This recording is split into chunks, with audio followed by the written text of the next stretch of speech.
A few moments later. Hello friends, welcome back to my channel. আমি মাম্পি চলে এসেছি আবার একটা ব্লগ নিয়ে। তো দেখতে থাকো। তো দেখো আজকে কিন্তু আমি বানাবো পোলাও। তো এর জন্য দেখো গোবিন্দভোগ চালটাকে কিন্তু আমি আধ ঘন্টা ভিজিয়ে রেখেছিলাম, ঠিক আছে। তো দেখো এবার জলটা ঝরিয়ে নিয়ে ভালো করে একটুখানি দিয়ে দিলাম হলুদের গুঁড়ো আর দিয়ে দিচ্ছি আদা বাটা, ঠিক আছে। দিয়ে এটাকে দেখো আমি কিন্তু ঘি দিয়ে ভালো করে একটু মাখিয়ে নেব। তো আমি অল্প পরিমাণ মতনই এখন যেহেতু ঘিটা দিচ্ছি, দিয়ে এটাকে ভালো করে মাখিয়ে নেব। আর গোবিন্দভোগ চাল যদি তোমরা ভিজিয়ে রাখো আধ ঘন্টা, তাহলে কিন্তু খুব সুন্দর কিন্তু পোলাওটা তাড়াতাড়ি হয়ে যায়, ঠিক আছে, টাইম নেয় না বেশিক্ষণ। তো দেখো আমি এবারে কিন্তু একটুখানি আদার জল একটুখানি দিয়ে দিলাম ওর মধ্যে, ঠিক আছে।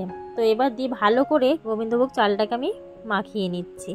তো এবার একটু দিয়ে দিলাম চিনি অল্প পরিমাণ মতো। তো তোমরা যে যেমন মিষ্টি খাবে সেরকমভাবেই দিতে পারো, ঠিক আছে। তো এবার দেখো এখানে আমি ভালো করে কিন্তু মাখিয়ে রেখে দেব। A few moments later. তো দেখো এখানে কিন্তু আমি কড়াইয়ের মধ্যে দিয়ে দিয়েছি সাদা তেল আর অল্প পরিমাণ মতো আবার দিয়েছি একটুখানি ঘি, ঠিক আছে। তোমরা চাইলে কিন্তু সাদা তেলটা নাও দিতে পারো। তো আমি দেখো ভালো করে তেলটাকে আর ঘিটাকে পুরো একবারে গরম করে নিয়েছি, যাতে পুরো তেলটা ঘিটা কিন্তু পুরো একসাথে মিক্সড হয়ে যায়। তো ভালো করে গরম হয়ে যাওয়ার পরে এবার এখানে দিয়ে দিয়েছি তোমার তেজপাতা আর এলাচ আর লবঙ্গ, ঠিক আছে। দিয়ে ভালো করে এটাকে আমি একটু নাড়াচাড়া করে নিয়ে এবার দিয়ে দিলাম কাজু কিশমিশগুলো, দিয়ে ভালো করে একটু নাড়াচাড়া করে নেব।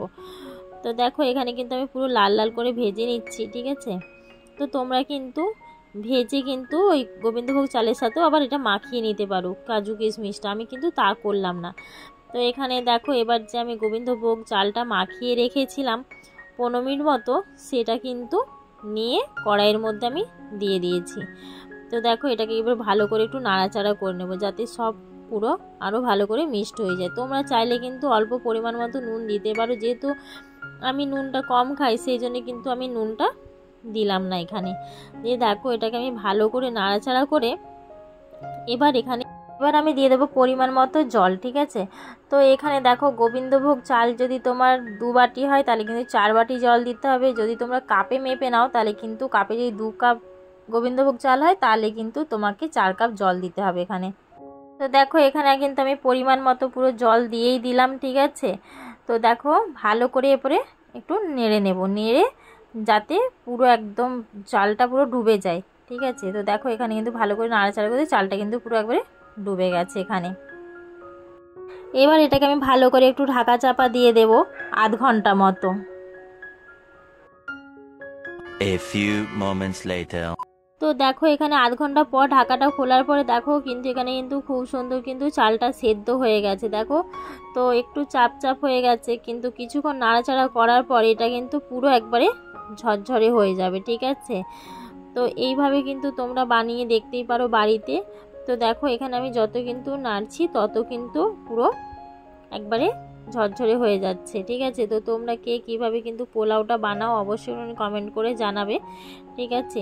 তো দেখো আমি হাতে করে পুরো দেখিয়ে দিচ্ছি যে কেমন ঝরঝরে হয়েছে। এখানে কিন্তু খুব সুন্দর পুরো ঝরঝরে হয়ে গেছে ভাতের মতো। তো দেখো দেখতে কিন্তু খুব সুন্দর লাগছে, আর খুব একটা যে হলুদ হয়েছে এরকম কিন্তু না, ঠিক আছে। তো তোমরা চাইলে কিন্তু বাড়িতেও এভাবে বানিয়ে দেখতে পারো। তো ভিডিওটা ভালো লাগলে লাইক কমেন্ট করে দিও।